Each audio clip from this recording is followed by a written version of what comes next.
El guardia de seguridad miró mi anillo de bodas y se rió. Señora, conozco muy bien a la esposa del licenciado Montero. Ella viene aquí todos los días y definitivamente no es usted. En ese momento entendí que los últimos 10 años de mi matrimonio habían sido una elaborada mentira. Pero antes de continuar, asegúrate de ya estar suscrito al canal y escribe en los comentarios: ¿desde dónde estás viendo este video? Nos encanta saber hasta dónde están llegando nuestras historias. Mi nombre es Alejandra Guzmán, tengo 62 años y hasta esa tarde de jueves creía conocer a mi esposo Ricardo mejor que a cualquier persona en el mundo. Estuvimos juntos 38 años, casados 25, y compartíamos una vida que yo consideraba feliz, a pesar de las largas horas que él dedicaba a su empresa de tecnología, Montero Tech. Todo comenzó con un impulso inocente. Ricardo había mencionado un almuerzo conmemorativo en la empresa para celebrar el cierre de un contrato importante con una multinacional. Pensé en darle una sorpresa llevándole su pastel favorito, ese de chocolate con nueces que siempre preparé en nuestros aniversarios. Imaginé que sería un gesto apreciado, no solo por él, sino por los empleados que rara vez me veían. El edificio corporativo de Montero Tech era imponente, todo de cristal espejado reflejando el cielo azul de esa tarde. Atravesé el estacionamiento cargando cuidadosamente la caja con el pastel, sintiendo una extraña ansiedad. Visité la empresa pocas veces en los últimos años. Ricardo siempre dijo que prefería mantener el trabajo y la vida personal separados, un límite que ahora me doy cuenta que respeté demasiado. Al entrar al vestíbulo refrigerado, noté inmediatamente algo extraño. Un cartel discreto en la recepción mostraba varias fotos de personas con la inscripción «Acceso restringido». Entre ellas, reconocí mi propio rostro, tomado de una foto nuestra en Cancún hace 3 años. Quedé paralizada, demasiado confundida para procesar lo que estaba viendo. Un guardia de seguridad de mediana edad se acercó, su credencial identificándolo como José Luis. ¿Puedo ayudarla, señora? Sí, vine a ver a Ricardo Montero. Soy Alejandra, su esposa. El hombre me miró con una expresión extraña, frunciendo ligeramente el ceño. Entonces, algo inesperado sucedió. Él se rió. No una risa educada, sino una carcajada genuina de incredulidad. Señora, disculpe, pero conozco muy bien a la esposa del señor Montero. Valeria viene aquí casi todos los días. De hecho, salió a almorzar con él ahora mismo. Sentí que el mundo giraba a mi alrededor. ¿Valeria? ¿Quién demonios era Valeria? Debe haber un error, insistí, mostrando mi anillo de bodas. Estamos casados desde hace 25 años. El guardia pareció genuinamente confundido. Luego sacó una tableta del mostrador de recepción. Mire, no quiero ser descortés, pero aquí está una foto del señor Montero con su esposa en el último evento de la empresa. Giró la pantalla hacia mí. La imagen mostraba a Ricardo sonriendo, con el brazo alrededor de la cintura de una mujer rubia y elegante. Llevaba un deslumbrante vestido rojo y en el dedo anular izquierdo un anillo idéntico al mío. Le entregué la caja con el pastel al guardia, mis manos temblando incontrolablemente. Cuando regresen, entréguele esto a Ricardo. Dígale que fue Alejandra quien lo trajo. Salí tambaleándome hacia el estacionamiento, apenas pudiendo respirar. Dentro del coche agarré el volante como si fuera lo último sólido en un mundo que acababa de desmoronarse. Lágrimas corrían por mi rostro mientras intentaba comprender lo que acababa de descubrir. 25 años de matrimonio. Tantas noches en las que Ricardo llegó tarde, agotado de reuniones. Los frecuentes congresos de tecnología que lo mantenían fuera por días. Los viajes de negocios que se multiplicaron en los últimos 5 años. Todo ahora cobraba un terrible sentido. Encendí el motor y conduje sin rumbo durante horas, incapaz de regresar a casa. Una casa que ahora parecía solo un elaborado escenario de una obra donde yo era la única que no sabía el guión. Mi teléfono sonó varias veces. Ricardo. Ignoré las llamadas hasta que apareció un mensaje en la pantalla. Alejandra, José Luis de Seguridad me acaba de llamar. Necesitamos hablar. Por favor, encuéntrame en el café cerca de casa. El café. El Cardenal era nuestro lugar favorito, donde Ricardo me pidió matrimonio tantos años atrás. La idea de que eligiera ese lugar para esta conversación me provocó una ola de náuseas. Aún así, conduje hasta allí, movida por una desesperada necesidad de respuestas. Ricardo ya estaba sentado en un rincón discreto cuando llegué. Su rostro, normalmente confiado, parecía abatido, con profundas ojeras. Por un fugaz momento, sentí lástima por él, hasta que recordé que él era el arquitecto de esta traición. «¿Quién es Valeria?», pregunté sin sentarme. Él gesticuló hacia la silla frente a él. «Por favor, siéntate. Puedo explicar». «¿Explicar qué, Ricardo? ¿Que tienes 2 esposas? ¿Que mi foto está en un cartel de prohibida la entrada? ¿Que todo tu equipo sabe sobre esta farsa?» «No es así», comenzó, frotándose la cara con las manos. «Valeria es complicado». «¿Cuánto tiempo?» Mi voz era apenas un susurro. 5 años. 5 años. La mitad de nuestro matrimonio. Tienes una vida entera que yo no conozco. No era una pregunta. Ricardo asintió lentamente. Empecé a trabajar con Valeria cuando nos expandimos a consultoría. Ella era brillante, entendía el negocio. Una cosa llevó a la otra. ¿Y decidiste casarte con ella mientras aún estabas casado conmigo? La incredulidad en mi voz era palpable. No fue exactamente un matrimonio legal. Fue más bien una ceremonia simbólica para su familia. Entonces es bigamia simbólica. ¿Eso debería hacerme sentir mejor? La rabia finalmente comenzaba a reemplazar el shock. Alejandra, yo nunca quise lastimarte. Esas palabras, tan cliché, tan vacías, desataron algo dentro de mí. Una vida entera de confianza rota, de recuerdos que ahora parecían falsos. Me levanté, incapaz de quedarme un minuto más. Me quedaré en casa de mi hermana. No intentes contactarme. Habla con mi abogado. Al salir del café, me sentí extrañamente calmada. El mundo se había derrumbado, pero había una terrible claridad al finalmente entender la verdad. Mientras conducía hacia la casa de Isabel, mi hermana, me di cuenta de que mi vida se había dividido en 2 partes distintas, antes y después de aquel cartel en la recepción de Montero Tech. Lo más devastador no era la traición en sí, era darme cuenta de que había vivido una mentira por tanto tiempo sin sospecharlo jamás. ¿Qué tipo de elaborado teatro había montado Ricardo para mantener 2 vidas separadas durante 5 años? ¿Y quién era yo en toda esta historia? ¿La esposa legítima, pero mantenida en la ignorancia, o solo la primera de sus muchas mentiras? La noche cayó mientras conducía, el cielo oscureciéndose como mis pensamientos. No sabía lo que el mañana traería, pero una cosa estaba clara: el matrimonio que yo conocía había terminado, y quizás nunca había existido realmente. Isabel abrió la puerta con una expresión preocupada. Bastó una mirada a mi rostro para que entendiera que algo terrible había sucedido. Sin hacer preguntas, me abrazó y me condujo adentro. «Es Ricardo», logré decir entre sollozos cuando finalmente me senté en su sofá. «Tiene otra familia». Las horas siguientes transcurrieron en una neblina de té fuerte, lágrimas y fragmentos de la historia que pude contar. Isabel, siempre la hermana práctica, escuchó en silencio hasta que terminé. Luego tomó su laptop. «Vamos a descubrir quién es esta mujer», dijo con determinación. Encontrar a Valeria fue sorprendentemente fácil. Mi cuñada falsa tenía presencia activa en redes sociales, sin ninguna preocupación por ocultar su vida. Su perfil mostraba su nombre completo: Valeria Flores Montero.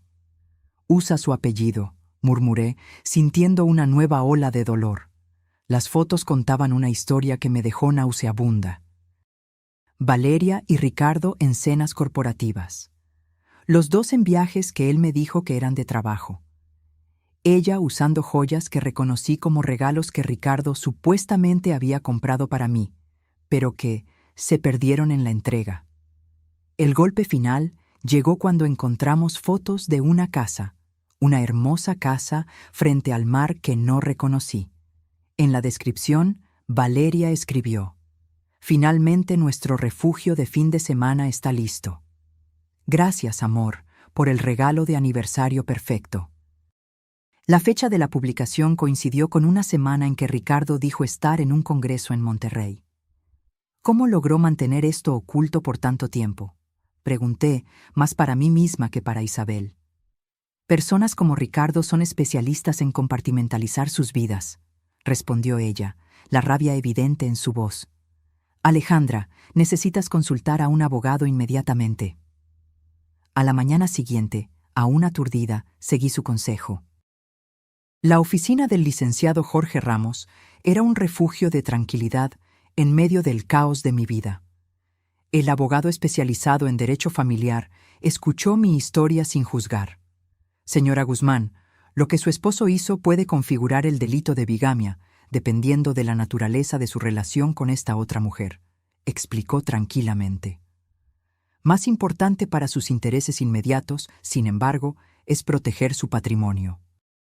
En las horas siguientes, le detallé al licenciado Ramos todo lo que sabía sobre nuestras finanzas.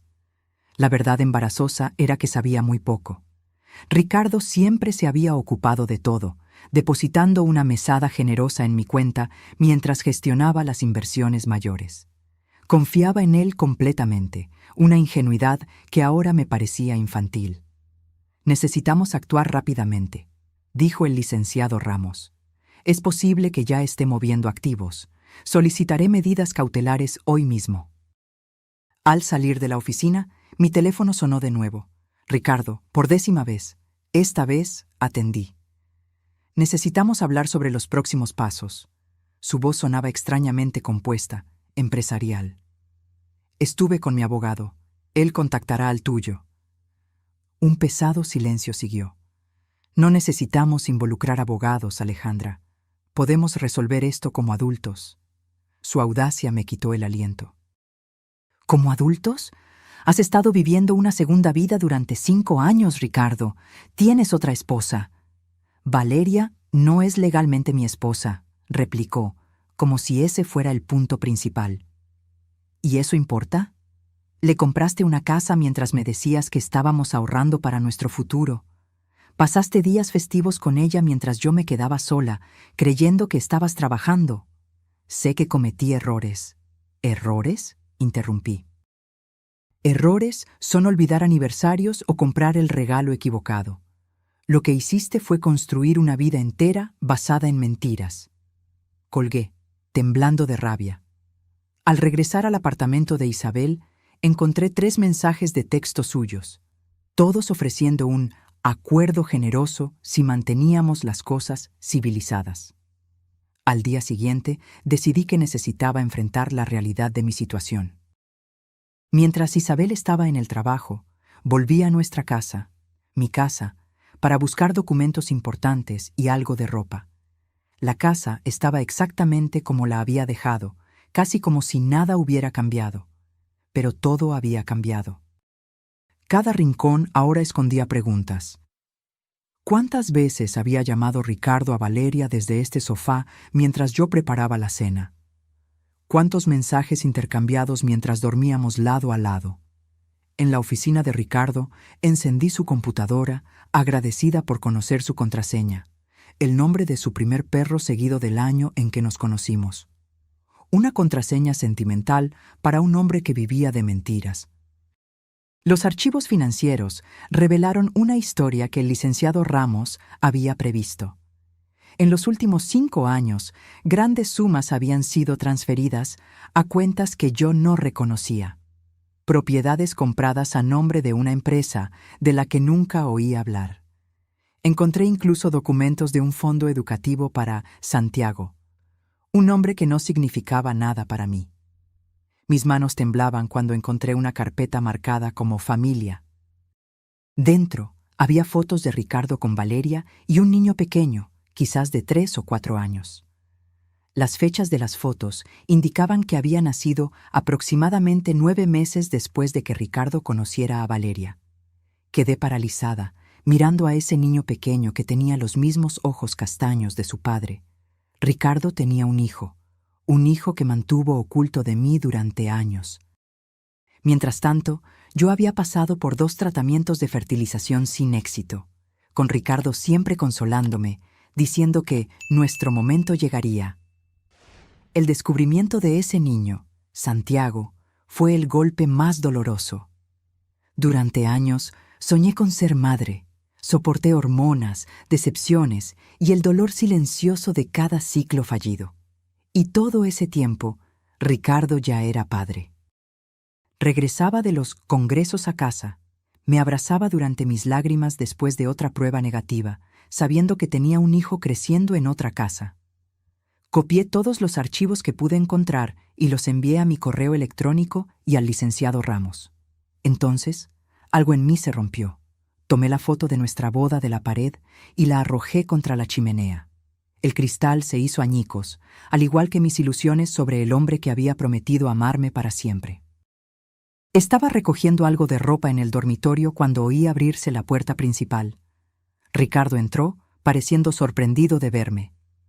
«Pensé que estabas en casa de tu hermana», dijo cauteloso. «Vine a buscar mis cosas y encontré a tu hijo». El color abandonó su rostro. «Alejandra, ¿puedo explicar? ¿Explicar qué? ¿Que consolaste mis lágrimas por no poder tener hijos mientras tenías un niño creciendo en otra casa? ¿Que cada tratamiento de fertilización que hicimos fue una mentira?» «No fue así», protestó débilmente. «¿Cómo fue, entonces? Dime, Ricardo, en las noches en que me abrazabas después de otro tratamiento fallido, ¿pensabas en él? ¿En tu hijo verdadero?» Ricardo se recostó contra la pared, como si necesitara apoyo físico. «Santiago no fue planeado. Sucedió justo al inicio con Valeria. Y decidiste mantener ambas relaciones, tener tu familia perfecta con ella, mientras mantenías a la esposa trofeo en casa. Nunca fuiste un trofeo para mí, Alejandra». «¿No? Entonces, ¿qué fui? ¿La idiota que creyó en ti por 15 años? ¿La mujer conveniente que mantenía tu casa, que recibía a tus clientes para cenas, que nunca cuestionaba tus ausencias o tus mentiras?» Él no respondió, y su silencio fue más devastador que cualquier explicación podría ser. «Me llevaré lo que es mío ahora», dije, mi voz sorprendentemente firme. «El resto, los abogados lo resolverán». Al salir cargando mis maletas, Ricardo me llamó. «¿Realmente vas a seguir con esto? ¿Destruir todo lo que construimos?» Me detuve en la puerta, mirándolo por última vez. «Yo no destruí nada, Ricardo.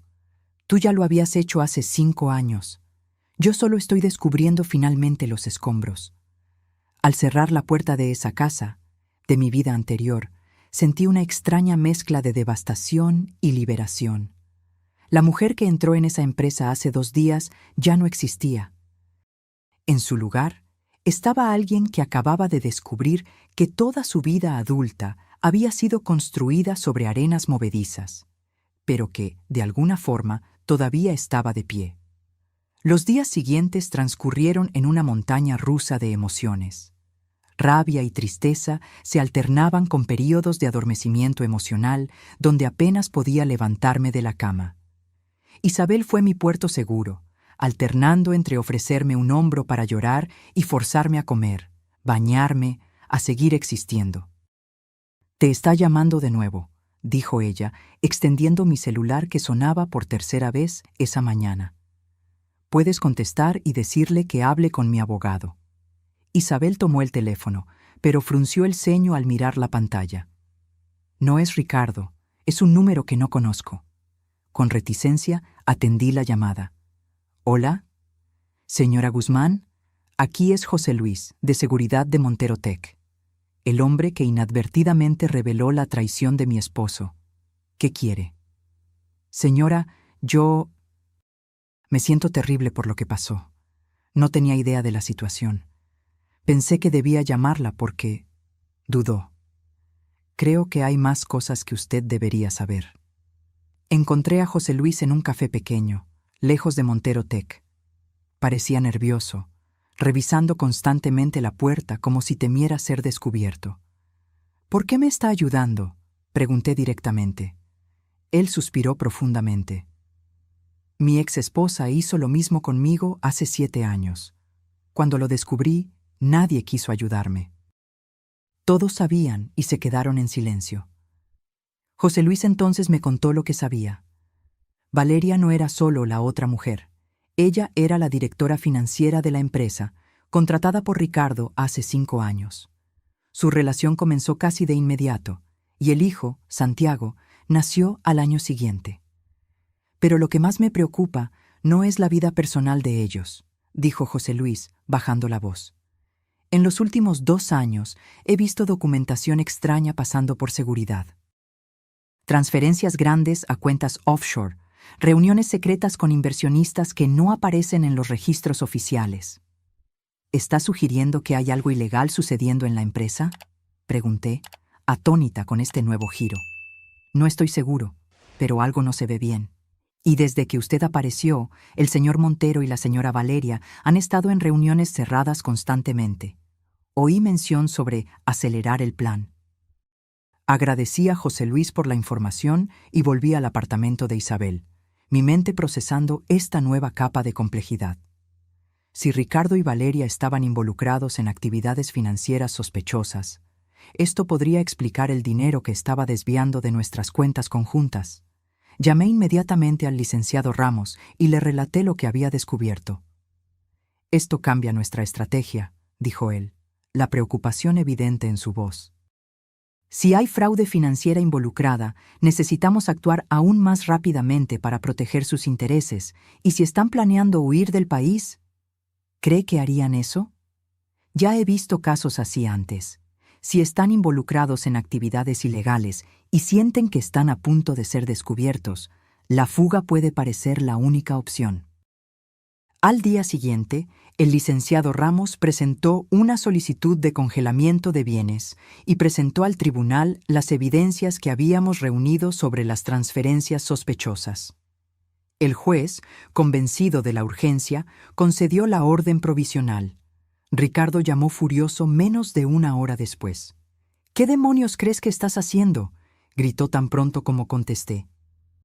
«Congelaste nuestras cuentas. Hay una empresa entera dependiendo de ese dinero». «Quizás debiste haber pensado en eso antes de transferir millones de pesos a cuentas en el extranjero», respondí tranquilamente. Un silencio pesado siguió. «¿De qué estás hablando?». «No insultes mi inteligencia, Ricardo.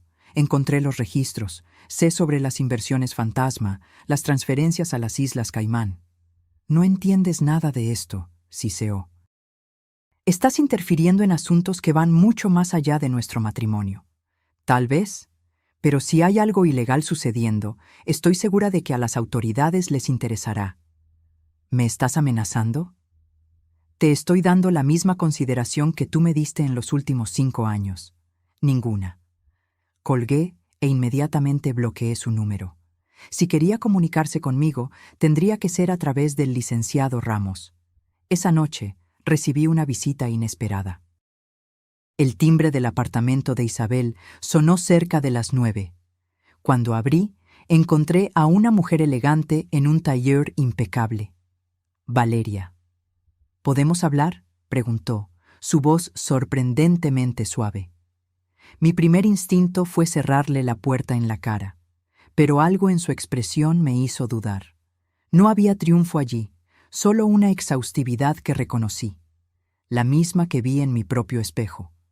La dejé entrar, agradecida de que Isabel hubiera salido a cenar con su novio. «¿Por qué estás aquí?», pregunté, sin ofrecer asiento ni café. Valeria permaneció de pie, luciendo incómoda.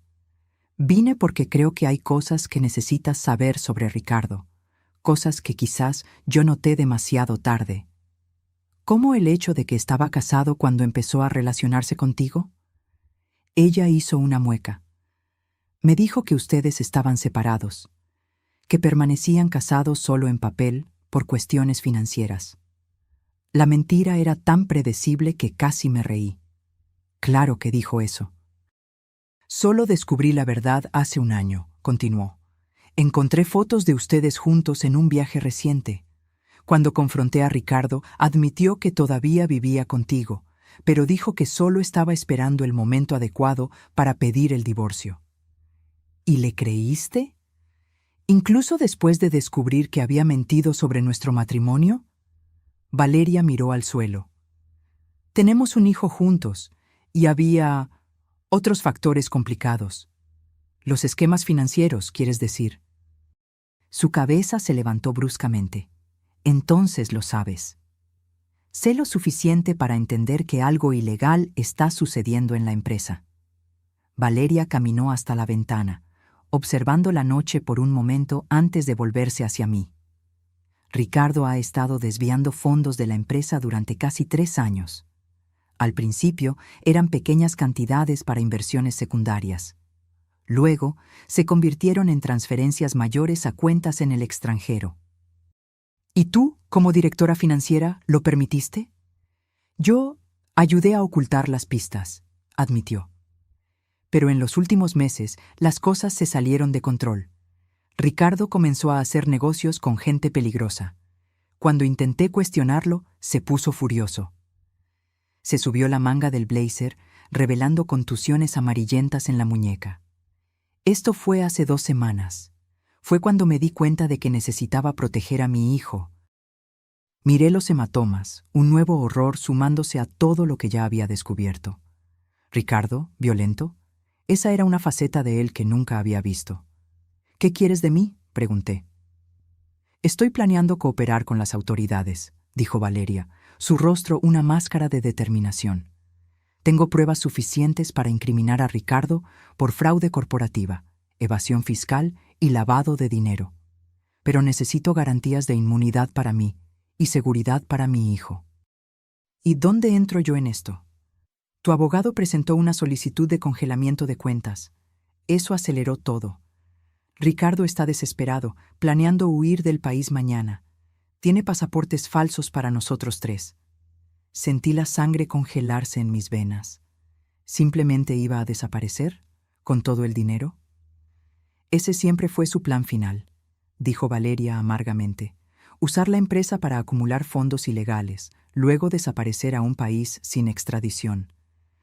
Con lo que no contaba era con que tú descubrieras lo nuestro antes de que estuviéramos listos.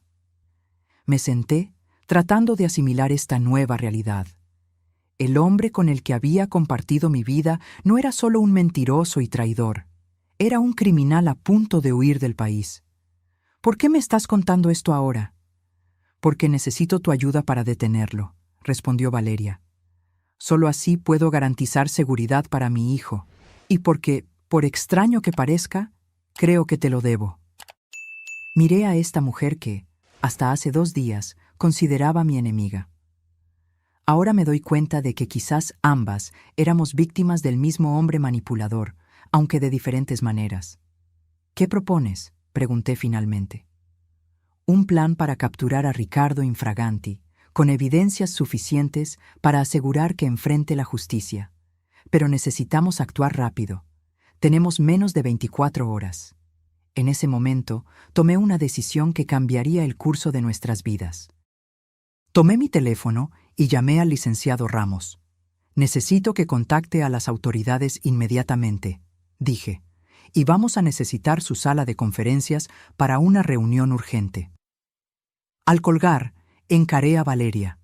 Una alianza silenciosa se había formado entre las 2 mujeres que Ricardo pensaba tener bajo control. Ahora, ese control estaba a punto de escurrirse por sus dedos. La sala de conferencias de la oficina del licenciado Ramos estaba iluminada solo por la luz azulada de una laptop cuando el comandante Soto terminó de escuchar nuestra historia. Ya pasaba de la medianoche, pero la urgencia de la situación no permitía esperar hasta la mañana. Permítame resumir, dijo Soto, un hombre de mediana edad con ojos perspicaces que parecían no perder ningún detalle. Tenemos un ejecutivo que desvió aproximadamente 20 millones de pesos de su propia empresa, mantuvo 2 familias separadas por años, y ahora planea huir del país mañana por la noche con documentos falsos. Es exactamente eso, confirmó Valeria, quien había traído una carpeta de documentos detallando las transacciones fraudulentas de los últimos 3 años. ¿Y usted? Se giró hacia mí. Como esposa legalmente casada, no tenía conocimiento de estas actividades hasta que descubrió la existencia de la señora Flores. Ricardo siempre mantuvo nuestras finanzas separadas, respondí. Depositaba una mesada generosa en mi cuenta y decía que estaba invirtiendo el resto para nuestro futuro. Soto asintió, tomando notas.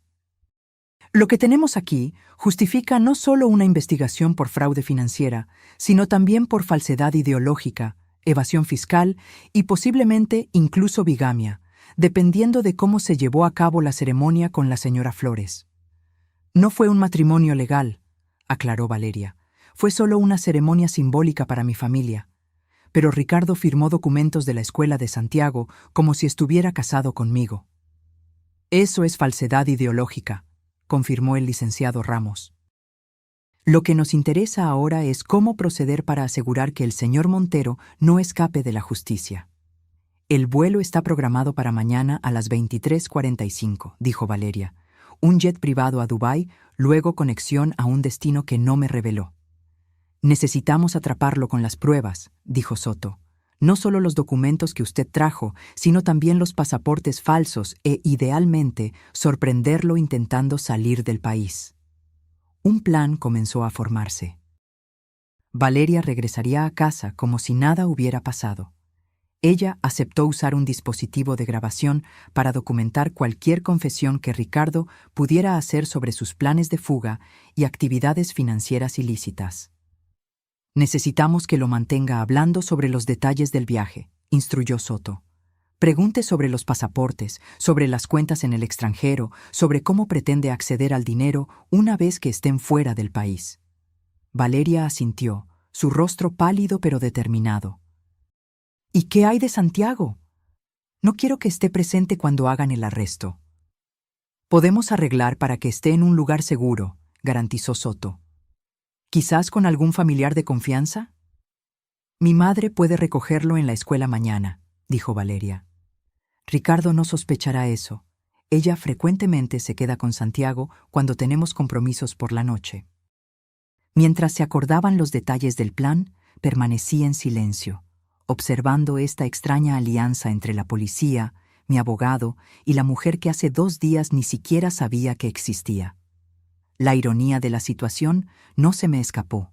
Valeria y yo, ambas engañadas de diferentes maneras por el mismo hombre, ahora unidas para detenerlo. Cuando la reunión terminó, ya eran casi las 2 de la mañana. Valeria se levantó para irse, pero dudó en la puerta. Alejandra, dijo, mi nombre sonando extraño en sus labios. Por más bizarro que parezca, gracias. Podrías haberme tratado como enemiga, pero elegiste escuchar. No somos enemigas, respondí cansada. Somos solo 2 mujeres que cometieron el error de amar al mismo hombre mentiroso. Ella asintió, una leve sonrisa triste cruzando su rostro. Creo que nunca conocimos realmente a Ricardo, ¿verdad? Ni yo, ni tú. Después de que Valeria se fue, Soto se acercó con una mirada compasiva. Señora Guzmán, entiendo que este es un momento extremadamente difícil, pero su cooperación es crucial. Necesitamos que se mantenga completamente alejada de Ricardo hasta el momento del arresto. Cualquier contacto podría alertarlo. No se preocupe, comandante. No tengo ningún deseo de verlo hasta que esté esposado. A la mañana siguiente, la espera parecía interminable. Cada minuto se arrastraba mientras intentaba ocupar mi mente con cualquier cosa, excepto los pensamientos sobre lo que estaba por venir.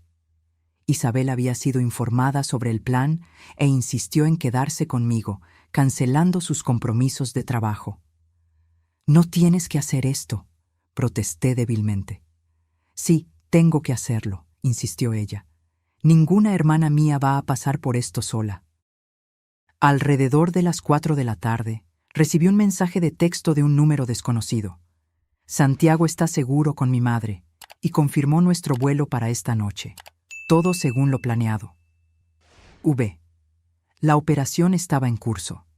Valeria había logrado poner a su hijo a salvo y Ricardo no sospechaba nada. Ahora era solo cuestión de tiempo. A las 6 de la tarde, Soto llamó con actualizaciones. La policía tenía equipos posicionados en el aeropuerto ejecutivo de Toluca desde donde partiría el jet. Otro equipo seguiría a Ricardo y Valeria desde su casa hasta allí. Todo estaba listo. Nos gustaría que usted estuviera presente en el momento del arresto, dijo Soto. Como la esposa legal y una de las principales víctimas, su presencia fortalece el caso. La idea de presenciar la caída de Ricardo me provocó sentimientos conflictivos. Una parte de mí quería estar lo más lejos posible. Otra parte necesitaba ver su rostro cuando se diera cuenta de que su castillo de naipes se había derrumbado. Estaré allí, confirmé. A las 22:30, un coche de policía camuflado me recogió en el apartamento de Isabel.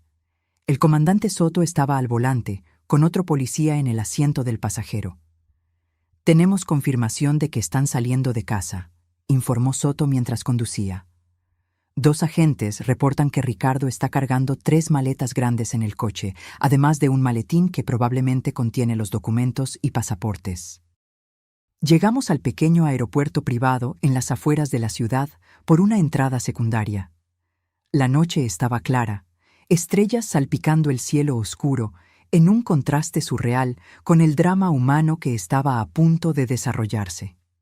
Soto me posicionó en una sala de observación con vista a la pista. Cuando lleguen, déjenos hacer la aproximación inicial. Después de que la situación esté bajo control, la llamaremos, señora. Asentí en silencio, mi corazón martilleando tan fuerte que parecía que todos podían oírlo. Alrededor de las 23:15, las luces delanteras de un coche aparecieron en la entrada del aeropuerto. La camioneta negra de Ricardo avanzó lentamente hacia el hangar donde un elegante jet esperaba, sus luces de navegación ya encendidas. Observé a través del cristal cómo Ricardo salía del coche, mirando su reloj con impaciencia. Estaba vestido formalmente, como si fuera a una reunión de negocios y no huyendo como un criminal.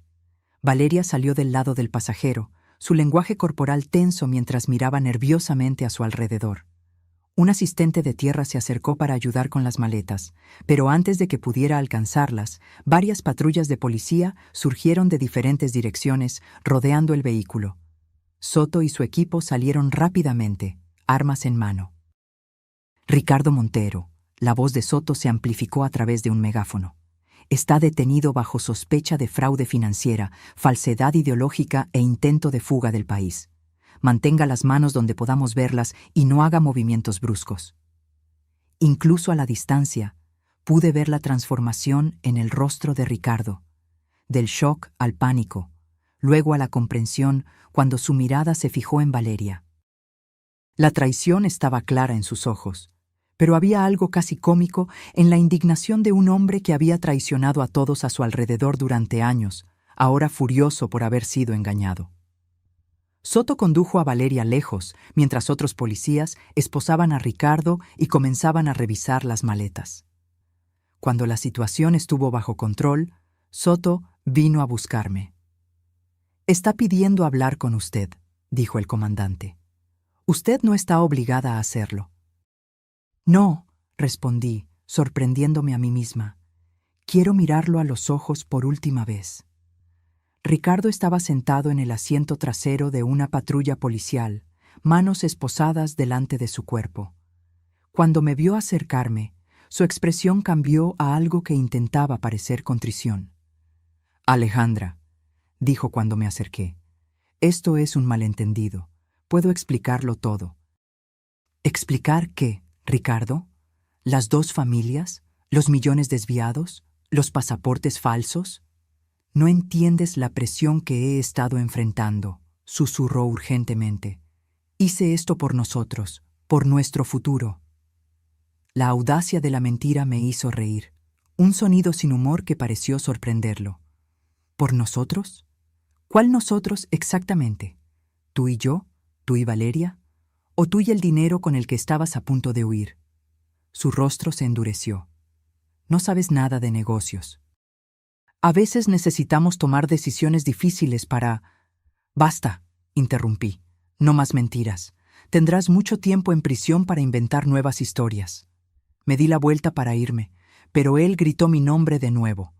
Cuando me volví, vi algo que nunca había visto antes en el rostro de Ricardo. Miedo genuino. ¿Qué va a pasar ahora?, preguntó, su voz despojada de la habitual confianza. ¿Ahora?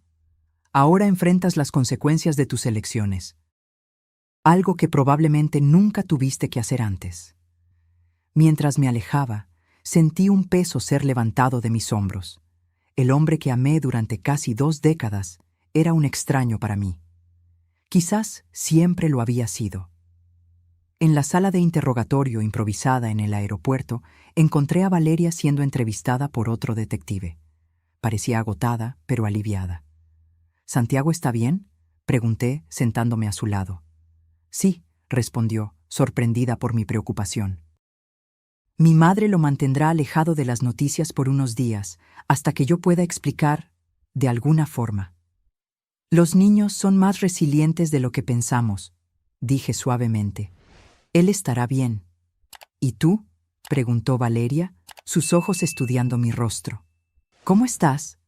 La pregunta me tomó por sorpresa. ¿Cómo estaba?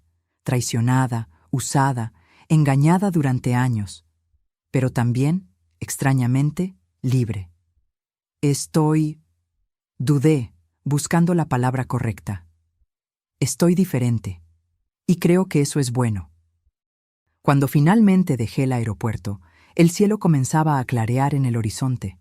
Un nuevo día estaba naciendo, el primero de muchos en una vida que ya no sería definida por las mentiras de Ricardo Montero.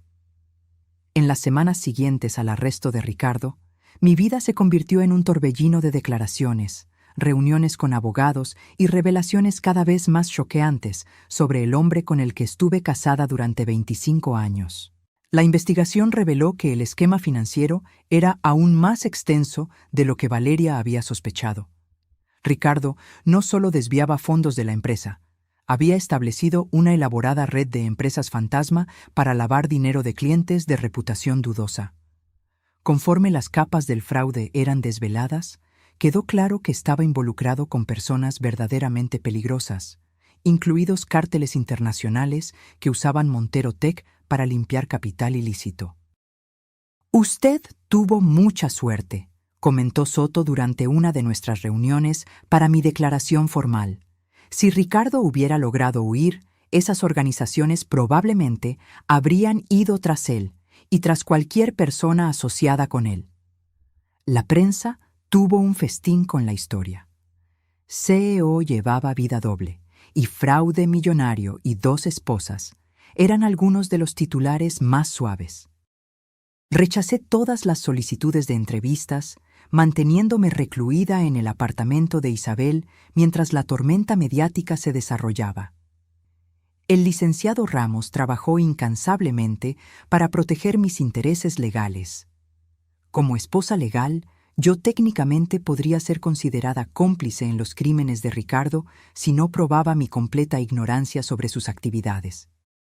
Afortunadamente, la declaración de Valeria y las evidencias de mi exclusión deliberada de los negocios fueron suficientes para eximirme de cualquier responsabilidad. El aspecto más perturbador, sin embargo, vino cuando la policía registró la oficina personal de Ricardo en nuestra casa, un cuarto que él siempre mantuvo cerrado con llave, alegando necesidad de privacidad para trabajar. Dentro de una caja fuerte empotrada en la pared, encontraron no solo documentos relacionados con los fraudes financieros, sino también un detallado plan de contingencia en caso de que su esquema fuera descubierto. El comandante Soto me entregó una copia del documento, su expresión grave. Debe estar preparada. El contenido es perturbador. El plan B, como Ricardo lo había titulado, delineaba meticulosamente cómo pretendía incriminarme en caso de que sus actividades ilícitas fueran expuestas. Había recogido mi firma en diversos documentos a lo largo de los años, muchos de los cuales yo firmé confiando en que estaban relacionados con nuestras inversiones conjuntas. En realidad, eran poderes y autorizaciones que podrían vincularme directamente a sus actividades fraudulentas. Si es necesario, AG debe ser posicionada como cómplice voluntaria, decía un extracto particularmente gélido. Evidencia suficiente ha sido plantada para sugerir su conocimiento y participación. Su firma está en documentos clave que pueden ser fechados retroactivamente. AG. Alejandra González, usando el apellido de soltera de Alejandra, que es Guzmán. Mi nombre reducido a iniciales en un plan para convertirme en chivo expiatorio si su imperio criminal se desmoronaba. Realmente pretendía arrojarme a los lobos, murmuré, sintiendo un vacío en el estómago. Parece que sí, confirmó Soto, pero el plan dependía de que él tuviera tiempo para organizar las evidencias fabricadas. Nuestra intervención rápida lo impidió. ¿Y si no hubieran actuado a tiempo? ¿Estaría yo siendo arrestada en su lugar? Es una posibilidad que no podemos descartar. Hombres como Ricardo Montero siempre tienen un plan de escape, y rara vez incluyen lealtad hacia aquellos que confían en ellos. El descubrimiento de este plan contingencial fue, en muchos aspectos, más devastador que la traición inicial. Una cosa era descubrir que mi esposo tenía otra familia, otra completamente diferente era darme cuenta de que estaba dispuesto a enviarme a prisión para salvar su propio pellejo. En una tarde particularmente difícil, después de otra exhaustiva reunión con los investigadores, recibí una llamada inesperada. Alejandra, soy Valeria. Estoy en la cafetería cerca de tu oficina de abogados. ¿Podemos hablar? La primera conversación real con Valeria, sin la presión de la crisis inmediata o la presencia de abogados y policías, fue extrañamente liberadora. Sentadas en una mesa de rincón, dos mujeres tomando café, parecíamos solo amigas encontrándose, no dos personas cuyas vidas habían sido devastadas por el mismo hombre. Santiago pregunta por su padre, dijo ella, mirando su taza. No sé qué decirle. ¿Cuántos años tiene de nuevo? 4. Demasiado mayor para no notar la ausencia de su padre, demasiado joven para entender la verdad. Asentí, imaginando lo difícil que sería explicar algo tan complejo a un niño. ¿Qué le estás diciendo por ahora? Que su padre está viajando por trabajo, pero eso no va a durar mucho. Suspiró. Los abogados dicen que con las evidencias que tenemos, Ricardo probablemente enfrentará al menos 12 años. Santiago tendrá 16 cuando salga. Una infancia entera sin padre. Por mucho que Ricardo mereciera su castigo, la tristeza por el niño inocente era genuina. Quizás puedas decirle que cometió errores y necesita arreglar las cosas, sugerí. No es una mentira. Y permite que Santiago entienda que las acciones tienen consecuencias, incluso para los adultos. Valeria asintió pensativamente. Eso podría funcionar. Dudó, luego prosiguió. Por cierto, vine también para agradecerte. El comandante me dijo sobre el plan contingencial de Ricardo. Parece que estaba listo para sacrificarnos, a ambas. Típico de él, ¿no? Siempre pensando solo en sí mismo. ¿Alguna vez te preguntaste? Valeria comenzó, luego se detuvo, como si reconsiderara. ¿Qué? Si alguna vez amó a alguna de nosotras, verdaderamente. La pregunta flotó entre nosotras, pesada con implicaciones. Yo misma me lo había preguntado innumerables veces desde el descubrimiento. Creo que él amaba la idea de nosotras, respondí finalmente. Él amaba lo que representábamos en diferentes aspectos de su vida. Yo era la esposa respetable, el ancla social, la prueba de su éxito convencional. Tú eras la socia de negocios, la cómplice en sus ambiciones, la madre de su hijo. Pero no éramos personas reales para él, Valeria completó mi pensamiento. Éramos solo activos, posesiones. Exactamente. Y cuando las posesiones se vuelven pasivos, te deshaces de ellas. Permanecimos en silencio por un momento, cada una absorbiendo la dura verdad de esta realización. ¿Qué vas a hacer ahora?, preguntó Valeria finalmente. ¿Después de que todo esto esté resuelto? La pregunta me tomó por sorpresa. Estaba tan enfocada en sobrevivir al presente que apenas había pensado en el futuro. Honestamente, no tengo idea. La casa se está vendiendo para pagar a las víctimas del fraude. Casi todo nuestro dinero está congelado pendiente de investigación. Prácticamente estoy empezando desde cero a los 62 años. Yo también, dijo Valeria con una sonrisa irónica. Aunque el acuerdo de inmunidad me salvó de la cárcel, mi carrera en el área financiera está efectivamente acabada. ¿Quién contrataría a una exdirectora financiera implicada en un fraude multimillonario, aunque sea como informante? Al menos tienes a Santiago, observé, un asomo de envidia sorprendiéndome. Él da un propósito para empezar de nuevo. Valeria estudió mi rostro. ¿Siempre quisiste hijos? Sí, admití. Hicimos tratamientos de fertilización que no funcionaron. Ahora entiendo por qué Ricardo no parecía tan devastado como yo con los fallos. Él ya tenía un hijo. Él nunca demostró interés en tener más hijos conmigo, dijo Valeria. Siempre que mencionaba darle un hermano o hermana a Santiago, cambiaba de tema. Típico, un hijo para exhibir era suficiente. Más niños significarían más complicaciones para su doble vida.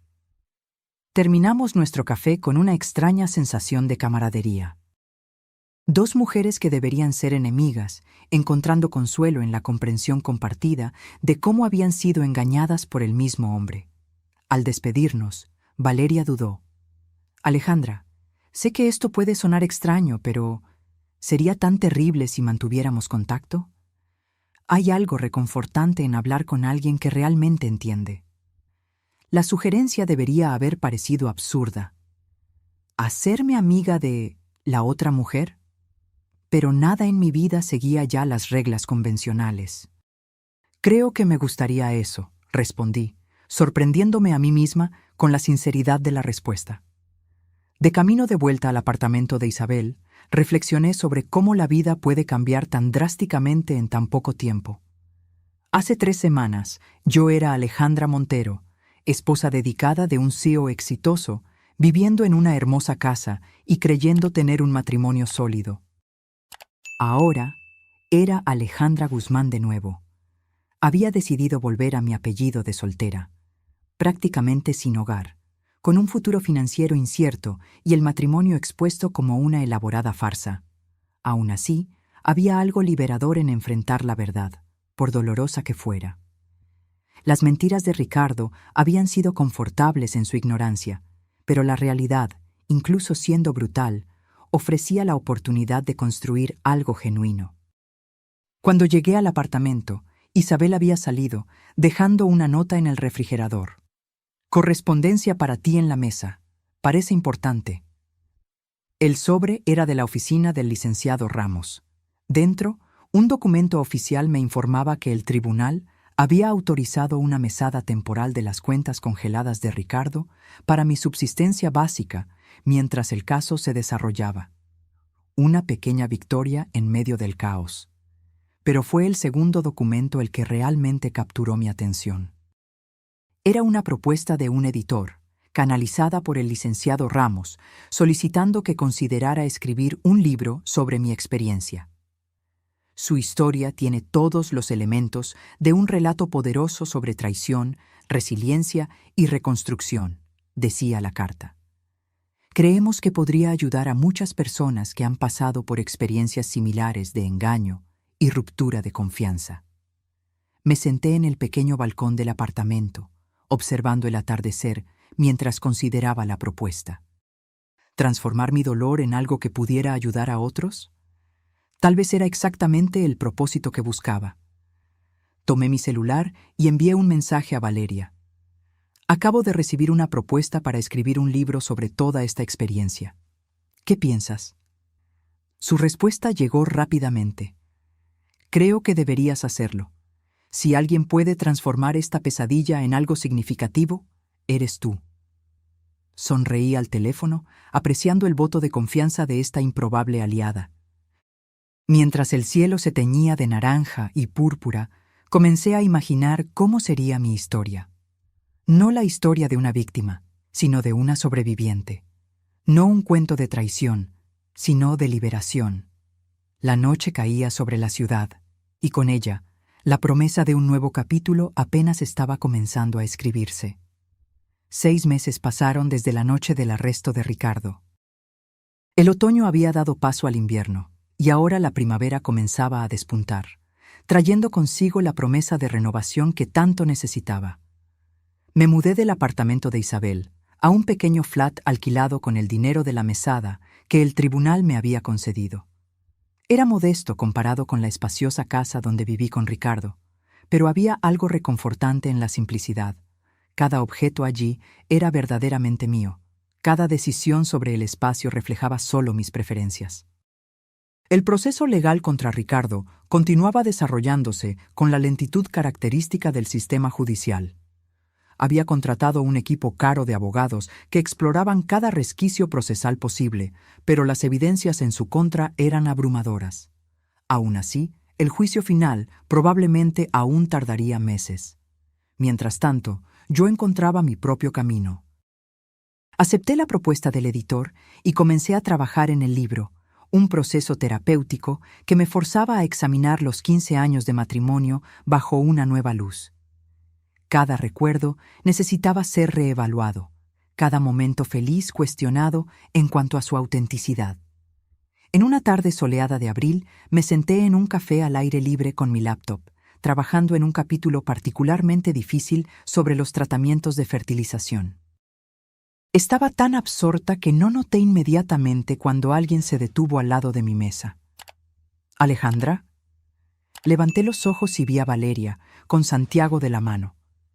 El niño tenía los mismos ojos castaños de su padre, pero su expresión abierta y curiosa era completamente diferente a la calculadora de Ricardo. «Valeria, qué sorpresa», dije, cerrando mi laptop. «Y este debe ser Santiago». El niño me miró con interés. «¿Conocías a mi papá?» La pregunta inocente me tomó por sorpresa. Miré a Valeria, quien asintió levemente, como dándome permiso. «Sí, Santiago, conocía a tu papá muy bien. Él hizo cosas malas», dijo Santiago con la franqueza directa de los niños. «Mamá dijo que por eso está ausente, para arreglar sus errores». «Tu mamá tiene razón», respondí cuidadosamente. «A veces los adultos cometen errores y necesitan lidiar con las consecuencias. ¿Como cuando rompo un juguete y tengo que quedarme sin él?» Sonreí, admirando la simplicidad de la analogía. «Algo así, sí, solo que a mayor escala». Valeria parecía aliviada con mi respuesta. «Santiago, ¿por qué no vas a escoger un dulce en el mostrador mientras hablo con Alejandra? Puedes pedir ayuda a la señorita de la caja». Cuando el niño se alejó animadamente, Valeria se sentó frente a mí. «Disculpa aparecer así. Te vimos desde la calle y Santiago insistió en saludar». «No tienes que disculparte. Es adorable». «Ha estado preguntando más por su papá últimamente», dijo ella, observando a su hijo en el mostrador. «Los amiguitos de la escuela hablan de sus papás, hacen preguntas. Es difícil explicar». «Estás haciendo lo mejor que puedes», aseguré. «Parece estar lidiando bien con todo». «Estamos viendo a un terapeuta infantil. Ayuda bastante». Hizo una pausa. «¿Y tú? ¿Cómo va el libro?» «Avanzando», respondí. Es extraño poner todo en palabras, revivir ciertos momentos, pero también es curativo, de alguna forma. «¿Ya decidiste cómo me vas a retratar?», preguntó ella con una sonrisa vacilante. La pregunta había sido discutida antes. Desde nuestras primeras conversaciones después del arresto, habíamos desarrollado una extraña amistad. Nos encontrábamos ocasionalmente para tomar café, intercambiábamos mensajes sobre actualizaciones del caso. Una camaradería nacida de la comprensión compartida. «Como eres», respondí honestamente. Una mujer que también fue engañada, que tomó decisiones cuestionables bajo la influencia de un manipulador hábil, pero que al final eligió hacer lo correcto. Sus ojos brillaron con lágrimas contenidas. «Gracias por eso. No todos han sido tan comprensivos». Yo sabía a qué se refería. Aunque el acuerdo de inmunidad la había protegido legalmente, Valeria enfrentaba su propio juicio social. Ex-colegas la evitaban, Amigos se distanciaron. La sociedad frecuentemente tenía más facilidad para perdonar a un hombre por sus crímenes que a una mujer por su asociación con él. Santiago regresó con una enorme galleta de chocolate, interrumpiendo el momento de vulnerabilidad. «Mamá, ¿puedo mostrarle mi dibujo nuevo a Alejandra?» «Claro, cariño». Abrió cuidadosamente su pequeña mochila colorida y sacó un dibujo hecho con crayones. «Es nuestra familia», explicó con orgullo. El dibujo mostraba 3 figuras: una mujer más grande con cabello amarillo, Valeria, un niño de azul, él mismo, y una figura más pequeña al lado que parecía ser una niña. «¿Quién es esta?», pregunté, señalando a la tercera figura. «Mi hermanita», respondió como si fuera obvio. «Todavía está en la panza de mamá, pero va a nacer pronto». Miré a Valeria, la sorpresa estampada en mi rostro. Ella se sonrojó ligeramente. «Iba a contártelo hoy, de hecho», dijo en voz baja. «Tengo 4 meses de embarazo». «Valeria, eso es... ¡Wow! Me alegro por ti». Y sorprendentemente estaba siendo sincera. «Es de Julio», aclaró rápidamente. «Aquel profesor de música que mencioné, llevamos casi 3 meses juntos. Toca la guitarra y me enseña canciones geniales», añadió Santiago entusiastamente. Observé a los dos, este pequeño núcleo familiar en formación, y sentí una mezcla de emociones. Un atisbo de envidia, sí, pero principalmente una genuina alegría porque Valeria estuviera reconstruyendo su vida. «Te mereces ser feliz», dije, extendiendo y apretando su mano brevemente. Después de que se fueron, volví a mi laptop con una nueva perspectiva. Mientras escribía sobre mi viaje, me di cuenta de que estaba enfocándome demasiado en el pasado, en la traición y el dolor. Pero la verdadera historia, la que realmente importaba, era sobre el futuro, sobre reconstrucción y descubrimiento. Esa noche, recibí una llamada del licenciado Ramos. «Tengo noticias importantes», dijo sin preámbulos. El juez emitió una decisión preliminar sobre sus derechos a los bienes no directamente vinculados a las actividades fraudulentas de Ricardo. Y la justicia reconoció que usted fue víctima, no cómplice. Eso significa que tendrá derecho a una porción significativa de los bienes legítimos que queden después de las restituciones a las víctimas del fraude. «¿Cuánto?», pregunté, tratando de no alimentar esperanzas. «Suficiente para un nuevo comienzo cómodo. No será rica, Alejandra, pero tendrá estabilidad financiera». Después de colgar, me quedé sentada en el pequeño balcón de mi apartamento, observando las luces de la ciudad. Estabilidad financiera. La frase resonaba en mi mente como una promesa.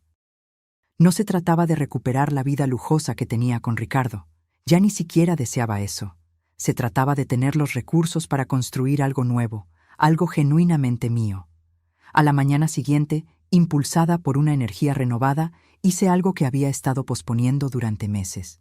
Visité la clínica de fertilidad donde Ricardo y yo habíamos hecho tratamiento.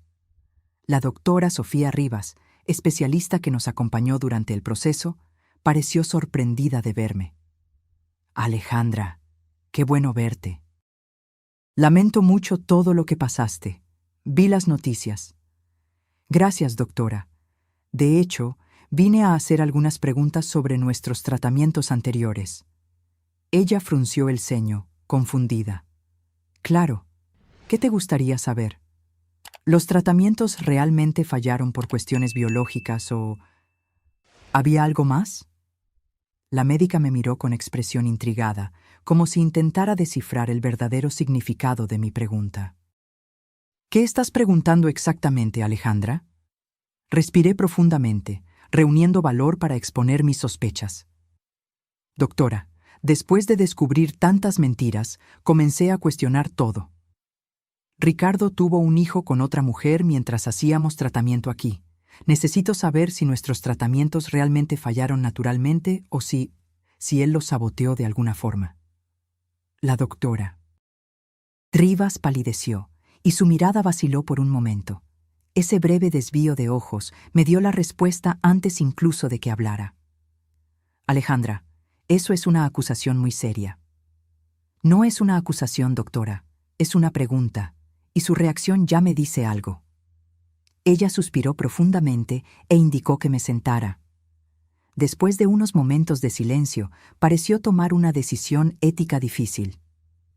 Hace aproximadamente 4 años, Ricardo me buscó en privado.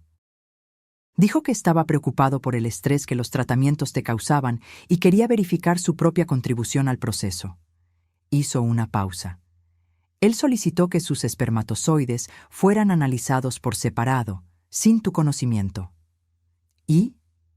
Los resultados fueron perfectamente normales. Más que eso, el conteo y la motilidad estaban por encima del promedio. No había ninguna razón biológica de su parte para la dificultad de concepción. ¿Y en los intentos siguientes? La médica dudó visiblemente. Por favor, doctora, necesito saber la verdad. Después de esa consulta privada, Ricardo pasó a solicitar que tomáramos ciertos cuidados especiales. Dijo que ustedes habían conversado y decidido disminuir las posibilidades por unos meses más mientras te recuperabas emocionalmente. El shock me atravesó como una corriente eléctrica. Nunca tuve esa conversación con él. Temí que fuera eso, admitió, pareciendo genuinamente angustiada. Él incluso falsificó tu firma en un formulario de consentimiento. En ese momento no lo cuestioné porque parecía plausible. Muchas parejas piden una pausa sin abandonar completamente el proceso. ¿Qué exactamente les pidió que hicieran? Solicitó que redujéramos la dosis hormonal y alteráramos el timing de la inseminación para momentos menos favorables del ciclo. Ella me miró con ojos pesados de culpa. Alejandra, si yo hubiera sospechado que no estabas consciente de esto. Levanté la mano, interrumpiéndola. No podía respirar bien. Ricardo había saboteado deliberadamente mis posibilidades de ser madre mientras tenía un hijo creciendo en otra casa. Las noches que pasé llorando en sus brazos después de cada resultado negativo, el consuelo que él ofrecía mientras yo cuestionaba mi propia capacidad de engendrar vida, todo era parte de un teatro cruel. ¿Por qué? Susurré, más para mí misma que para la médica. ¿Por qué hacer eso? No puedo responder eso, dijo la doctora Rivas suavemente. Pero como médica que ha visto muchas dinámicas familiares complejas, puedo decir que algunos hombres como tu ex esposo prefieren mantener sus vidas en compartimentos separados. Un hijo en cada relación representaría un puente indeseado entre esos mundos. Me senté en silencio, absorbiendo el impacto de esta nueva traición. Cuando finalmente hablé, mi voz sonaba extrañamente calmada. Doctora, mis exámenes siempre mostraron que yo era perfectamente capaz de concebir, ¿no es así? Sí, tus óvulos eran saludables, tu útero receptivo. No había razón médica para que no quedaras embarazada con el tratamiento adecuado. ¿Y ahora, a los 62 años, aún sería posible? Ella me estudió por un momento, comprendiendo el peso de la pregunta. La fertilidad disminuye con la edad, como sabes. Pero estás en excelente salud, y tus exámenes anteriores eran muy favorables. Con el tratamiento apropiado, definitivamente hay posibilidades. Salí de la clínica con una mezcla de emociones tan intensas que apenas podía identificarlas individualmente. Rabia, tristeza, traición, pero también, sorprendentemente, esperanza. La posibilidad que creía haber perdido para siempre aún existía, aunque más tenue. En los días siguientes, reexaminé mis opciones con una claridad que no tenía en años. La decisión de intentar ser madre sola a los 62 años no era simple, pero el conocimiento de que Ricardo me había negado activamente esa elección fortaleció mi resolución. En una mañana de mayo, exactamente 7 meses después del descubrimiento inicial en Montero Tech, recibí una llamada inesperada. «Señora Guzmán, aquí es José Luis de Seguridad. ¿Me recuerda?» El hombre que inadvertidamente reveló toda la verdad. Claro que recuerdo, José Luis. ¿Cómo va? Bien, considerando las circunstancias. La empresa está pasando por una reestructuración completa después de todo lo que pasó. Hizo una pausa. De hecho, estoy llamando porque encontré algo que puede ser de su interés. Explicó que, durante la limpieza de un área de almacenamiento raramente usada en el edificio de la empresa, descubrió una caja con mi nombre. Parece contener artículos personales, fotografías antiguas, algunos documentos. Pensé que le gustaría saber. Al día siguiente, encontré a José Luis en el café cerca de la antigua Montero Tech. Él cargaba una caja de cartón desgastada que entregó con una sonrisa solidaria. Espero que ayude de alguna forma. Dentro de la caja, encontré fragmentos de mi pasado que Ricardo había escondido a lo largo de los años. Álbumes de familia que yo creía perdidos durante una mudanza. Cartas de mis padres fallecidos que nunca llegué a leer. Una colección de recuerdos que él sistemáticamente removió de nuestra casa, alegando pérdidas o daños accidentales. Pero el artículo que hizo que mi corazón se detuviera fue un sobre amarillento dirigido a mí con la letra de mi madre, fallecida hace 8 años. La fecha en la esquina mostraba que había sido enviado un mes antes de su muerte, pero yo nunca lo había recibido. Con manos temblorosas, abrí el sobre y encontré una carta y una pequeña llave antigua. Mi querida Alejandra, comenzaba la carta. Como conversamos en tu última visita, estoy enviando la llave de la caja fuerte de la familia. Tu padre siempre quiso que tuvieras acceso a los ahorros de una vida cuando llegara el momento adecuado. Ahora que tanto Pablo como yo estamos enfrentando problemas de salud, creo prudente asegurar que tengas esto en tus manos. La carta continuaba con instrucciones detalladas sobre la caja fuerte en un banco en el interior, donde mis padres habían vivido toda la vida. Una caja fuerte, cuyo contenido yo nunca supe que existía porque Ricardo interceptó la correspondencia. 2 semanas después, me senté en la oficina del gerente del pequeño banco regional, observando mientras él abría la caja fuerte. Dentro encontré un tesoro modesto, pero significativo. Algunas joyas de familia, documentos importantes y, más sorprendentemente, un registro de inversiones hechas por mi padre a lo largo de décadas. Inversiones que habían crecido silenciosamente durante todos esos años. Por lo que veo aquí, señora Guzmán, el valor actual supera los 800,000 pesos, dijo el gerente, analizando los documentos.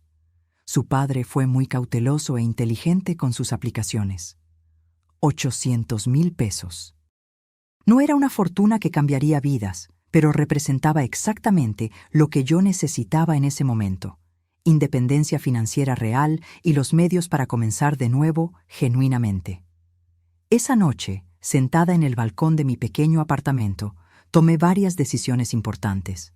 Primero, usaría parte del dinero para comprar un apartamento propio, nada lujoso, pero un lugar verdaderamente mío. Segundo, invertiría en una pequeña empresa de consultoría de imagen que siempre soñé con abrir, aprovechando mi experiencia como esposa corporativa que organizaba eventos y cenas importantes. Y tercero, más importante, reservaría una cantidad para intentar realizar mi sueño de ser madre. A la mañana siguiente, programé una consulta con la doctora Rivas para discutir mis opciones de fertilización. Por primera vez en casi un año, sentí que controlaba mi propio destino, no como víctima de una elaborada mentira, sino como arquitecta de mi propia reconstrucción. Mientras caminaba por las calles de la ciudad esa tarde, recibí un mensaje de Valeria. Acabo de saber de la decisión judicial sobre los bienes. Feliz de que tendrás lo que mereces. ¿Almuerzo la próxima semana para celebrar? Sonreí al teléfono, apreciando la ironía de encontrar una aliada en la persona que debería, por todas las convenciones sociales, ser mi enemiga. Respondí, sí, pero tengo novedades aún mejores para compartir, y esta vez yo invito. El sol de la tarde bañaba la ciudad en tonos dorados mientras yo continuaba mi camino, cada paso más ligero que el anterior. Ricardo me había robado años de mi vida con sus mentiras, pero el futuro, con todas sus incertidumbres y promesas, ese me pertenecía enteramente a mí. Un año después de la fatídica visita a Montero Tech, mi vida se había transformado completamente. El apartamento modesto pero acogedor que compré se convirtió en un verdadero hogar, Cada objeto, cada color, cada detalle reflejaba solo mis elecciones, sin compromisos ni concesiones. Mi pequeña empresa de consultoría de imagen corporativa y organización de eventos, Nueva Fase, comenzaba a ganar clientes regulares. Irónicamente, el libro que escribí sobre mi experiencia con Ricardo atrajo más atención de lo que esperaba. Cartel en la puerta, ¿Cómo sobreviví a un matrimonio de mentiras?, se convirtió en un éxito moderado, especialmente entre mujeres que pasaron por traiciones similares, aunque menos dramáticas. Pero el cambio más significativo y aterrador en mi vida estaba creciendo dentro de mí. Con 16 semanas de embarazo, yo finalmente realizaba el sueño que Ricardo había saboteado activamente durante años. ¿Cómo te sientes hoy?, preguntó Carolina, mi terapeuta, durante nuestra sesión semanal. ¿Física o emocionalmente?, respondí con una pequeña sonrisa, acariciando la barriga aún poco visible. Ambos. Físicamente, mejor. Las náuseas finalmente disminuyeron. Emocionalmente. Dudé, buscando las palabras correctas. Es complicado. Estoy extremadamente feliz, pero también tengo momentos de pánico absoluto pensando en criar a una niña sola. Carolina asintió comprensivamente. ¿Qué es lo que más te preocupa de ser madre soltera? ¿Todo? Reí nerviosamente. Desde cuestiones prácticas como equilibrar trabajo y maternidad, hasta preocupaciones más profundas sobre cómo explicar la ausencia del padre cuando ella sea mayor. Yo había optado por fertilización con donante anónimo después de largas consideraciones. La decisión no fue fácil, pero la idea de tener un hombre permanentemente conectado a mi vida a través de un niño, incluso si solo biológicamente, parecía demasiado complicada después de todo lo que viví con Ricardo. Has creado una red de apoyo sólida, observó Carolina. Tu hermana, tus amigos, incluso tu improbable amistad con Valeria. Sonreí al pensar en Valeria, que ahora estaba con 7 meses de embarazo. Nuestra conexión había evolucionado a una amistad genuina, unidas por la experiencia compartida y por el viaje simultáneo hacia la maternidad, aunque en circunstancias muy diferentes. Es verdad, pero todavía tengo pesadillas donde Ricardo aparece exigiendo algún tipo de conexión con mi hija, alegando que, de alguna forma, ella también es responsabilidad suya. ¿Incluso desde la cárcel? Ricardo había sido condenado a 12 años por sus fraudes financieras.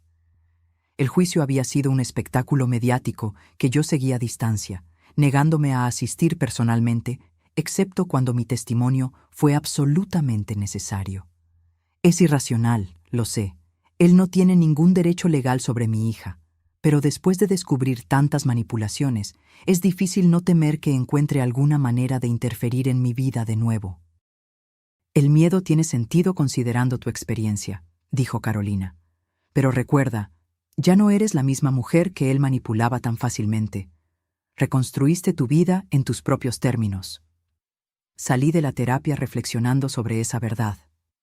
La Alejandra que existía antes del descubrimiento de la traición parecía una extraña ahora, demasiado confiada, demasiado ingenua, demasiado definida por su papel como esposa de. Esa tarde me encontré con Valeria para nuestro ahora tradicional té semanal. Ella llegó al café con Santiago, que ahora tenía 5 años y estaba extremadamente emocionado con la idea de tener una hermanita pronto. «¡Tía Alejandra!», exclamó al verme, corriendo a abrazarme con la espontaneidad que solo los niños poseen. «Mamá dijo que tú también vas a tener un bebé». «Es verdad, Santiago», confirmé, sonriendo ante su entusiasmo. «Una niña». «Como mi hermana, pueden ser amigas». Valeria y yo intercambiamos miradas divertidas sobre su inocencia. Nuestros bebés, conectados por la extraña coincidencia de haber sido engañadas por el mismo hombre, ¿sería el destino riéndose de nosotras u ofreciendo algún tipo de redención? «Julio te envía saludos», dijo Valeria, refiriéndose al profesor de música con quien estaba comprometida ahora. «Está organizando el cuarto del bebé hoy». «¿Cómo van los preparativos para la boda?». Sencillos y discretos, exactamente como queremos, solo familia cercana y algunos amigos. Dudó, luego añadió: esperamos que vengas. La idea de asistir a la boda de Valeria con Julio todavía parecía surreal, pero de manera reconfortante. En medio de toda la destrucción que Ricardo causó, algo positivo había emergido: esta improbable amistad. No me la perdería por nada, aseguré. Mientras conversábamos sobre los preparativos para los bebés, mi teléfono vibró con una notificación. Era un correo electrónico del licenciado Ramos, mi abogado. Disculpa, necesito revisar esto, murmuré, abriendo el mensaje. El asunto era simple y directo: contacto de la penitenciaría. Mi estómago se heló mientras leía. Alejandra, Ricardo solicitó autorización para enviarte una carta. Por ley, él tiene ese derecho a menos que obtengas una orden de restricción específica. Necesitamos hablar sobre cómo proceder. Valeria notó mi expresión. No se rinde, ¿verdad?, comentó, la voz amarga. ¿Qué vas a hacer? No sé, admití. Parte de mí quiere cortar cualquier posibilidad de contacto para siempre. Otra parte quiere saber qué tiene que decir. Valeria completó, comprendiendo perfectamente. Es ridículo, ¿no? Después de todo lo que hizo. No es ridículo, dijo ella gentilmente. Es humano. Pasamos años creyendo que este hombre nos amaba. Es natural querer algún tipo de cierre, explicación, cualquier cosa que le dé sentido al sinsentido. Santiago, aburrido con la conversación adulta, había sacado un librito de su mochila y hojeaba las páginas coloridas, ajeno a la tensión. ¿Recibiste algún contacto de él?, pregunté.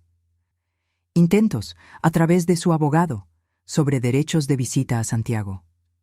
Ella negó con la cabeza. Me negué, obviamente. Julio está solicitando la adopción. Observé al niño concentrado en su libro. Apenas recordaba a su padre ahora, y pronto tendría un nuevo padre oficialmente, uno que realmente estaría presente, que lo amaría sin una agenda oculta. Quizás deba leer lo que tiene que decir, decidí finalmente, una última vez, para cerrar este capítulo de una vez. 2 días después llegó una carta. El sobre simple tenía el sello de la penitenciaría estatal, y mi nombre y dirección escritos con la letra familiar de Ricardo. La coloqué sobre la mesa de la cocina y me quedé mirándola durante casi 1 hora, incapaz de reunir valor para abrirla. Finalmente, con una taza de té al lado para calmarme, abrí el sobre. Alejandra, comenzaba sin ningún saludo formal. Primero, sé que ninguna disculpa sería suficiente, así que no te insultaré ofreciéndote una. Lo que hice va más allá de la traición conyugal. Manipulé y mentí sobre aspectos fundamentales de tu vida durante años. No hay perdón para eso. Estoy escribiendo porque supe a través de mi abogado que estás embarazada. Felicidades. Sé cuánto siempre quisiste ser madre. También sé, a través del proceso judicial, que descubriste que yo saboteé activamente tus tratamientos de fertilidad. Probablemente te preguntas por qué. La verdad es dolorosamente simple y egoísta. No quería complicaciones. Un hijo contigo significaría un vínculo permanente que dificultaría mi doble vida. Ya era complejo administrar 2 familias separadas. Hijos en ambos lados lo harían casi imposible. En cuanto a Santiago, él no fue planeado. Cuando Valeria quedó embarazada, consideré brevemente terminar esa relación, pero la oportunidad de expandir mis negocios a través de la conexión con su familia era demasiado valiosa para desperdiciarla. Entonces me adapté. Estoy escribiendo no para pedir perdón, sino para que entiendas que nada de lo que sucedió fue culpa tuya.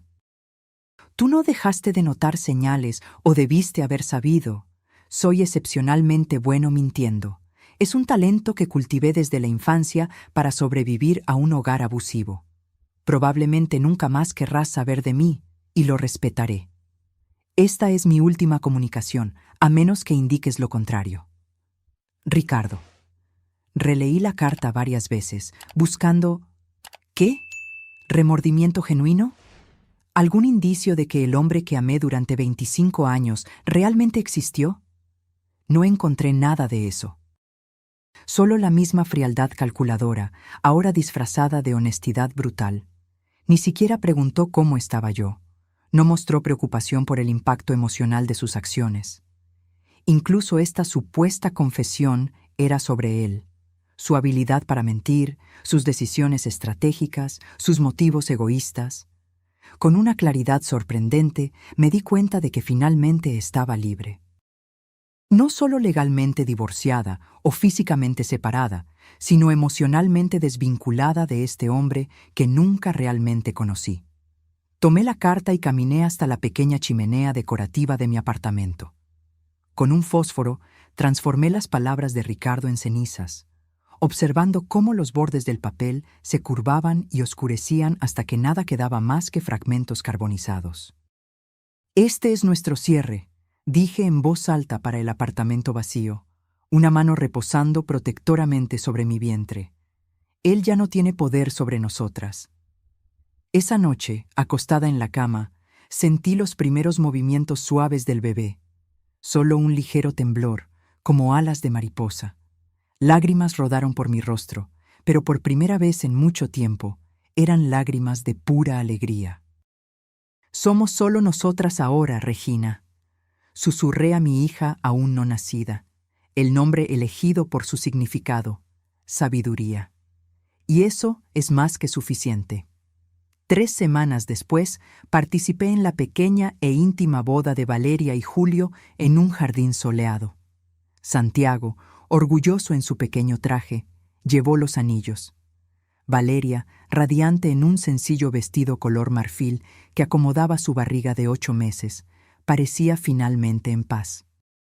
Durante la recepción, mientras observaba a la pareja bailando lentamente, Isabel se acercó con una copa de jugo. «Aún me sorprende verte aquí», comentó mi hermana. «En la boda de la examante de tu ex esposo». Reí suavemente. La vida es extraña. ¿Quién diría que encontraría una amiga verdadera a través de tanta mentira? «¿Estás bien?», preguntó Isabel, su mirada analizando mi rostro con la preocupación de siempre. «Lo estoy», respondí, y me di cuenta de que era verdad. No solo bien, sino completa. Como si finalmente hubiera encontrado mi camino después de años siguiendo un mapa dibujado por otra persona. Isabel sonrió y apretó mi mano. «Estoy orgullosa de ti, ¿sabes? Muchas personas se habrían perdido completamente después de lo que pasaste». «Hubo momentos en que casi me pierdo», admití, pero entonces recordaba que su historia no tiene por qué definir la mía. Esa noche, de vuelta en mi apartamento, me senté en el balcón observando la ciudad iluminada. Hace un año había descubierto que toda mi vida se basaba en una elaborada mentira. Perdí mi matrimonio, mi casa, mi seguridad financiera y mi identidad como esposa de Ricardo Montero. Pero en el proceso de reconstrucción descubrí algo mucho más valioso: mi propia voz, mis propias elecciones, mi capacidad de definir quién quería ser sin referencia a otra persona. La pequeña empresa prosperaba, el libro seguía vendiéndose bien, y en pocos meses Regina llegaría, transformándome en madre, el papel que más deseaba y que Ricardo intentó negarme. Había cicatrices, claro, momentos de desconfianza cuando conocía gente nueva, pesadillas ocasionales donde me veía de nuevo en aquel vestíbulo corporativo, mirando mi propio rostro en un cartel de «Entrada prohibida». La terapia continuaría siendo parte de mi vida por mucho tiempo. Pero las heridas estaban cicatrizando limpiamente ahora, sin la infección constante de la duda y de la traición activa. La liberación no vino de olvidar lo que Ricardo hizo, sino de aceptar que sucedió y elegir, conscientemente, seguir adelante, no como víctima, sino como sobreviviente. Mientras el bebé se movía suavemente dentro de mí, sonreí al cielo estrellado. El cartel que me barrió de la vida de Ricardo resultó ser, irónicamente, el portal hacia mi verdadera libertad. Regina nació en una madrugada de otoño, después de 16 horas de trabajo de parto. Cuando finalmente la puse en mis brazos, pequeña, sonrosada e indignada con el mundo que acababa de encontrar. Todos los dolores e incertidumbres de los últimos 2 años parecieron desaparecer momentáneamente. «Hola, mi amor», susurré, maravillada con sus diminutos dedos y el finísimo cabello oscuro que cubría su cabeza. «Te he estado esperando por tanto tiempo». Isabel, que permaneció a mi lado durante todo el parto, lloraba silenciosamente en el rincón del cuarto. «Es perfecta, Alejandra». «Lo es, ¿verdad? Completamente perfecta». Los primeros meses con Regina fueron un torbellino de noches sin dormir, descubrimientos diarios y una felicidad agotadora que nunca había experimentado antes. La maternidad soltera tenía sus desafíos innegables, pero también sus libertades únicas. Cada decisión sobre mi hija, desde su nombre hasta el color de la cuna, era enteramente mía, sin necesidad de compromisos o concesiones. Valeria dio a luz a su hija, Luisa, solo 3 semanas después de Regina. Nuestros bebés parecían sincronizados desde el inicio, alcanzando hitos similares casi simultáneamente para nuestra mutua diversión. En una tarde soleada, cuando las niñas tenían casi 6 meses, nos sentamos en el parque observándolas acostadas en una manta colorida, fascinadas con las hojas que bailaban sobre sus cabecitas. A veces todavía me pregunto qué pensaría Ricardo si nos viera así, comentó Valeria, ajustando el sombrero de Luisa para protegerla del sol. Probablemente tendría un ataque de pánico viendo sus 2 mundos cuidadosamente separados mezclándose tan completamente. Respondí con una sonrisa irónica. Santiago preguntó por él anoche, dijo Valeria suavemente. Vio una foto antigua y lo reconoció. ¿Qué le dijiste?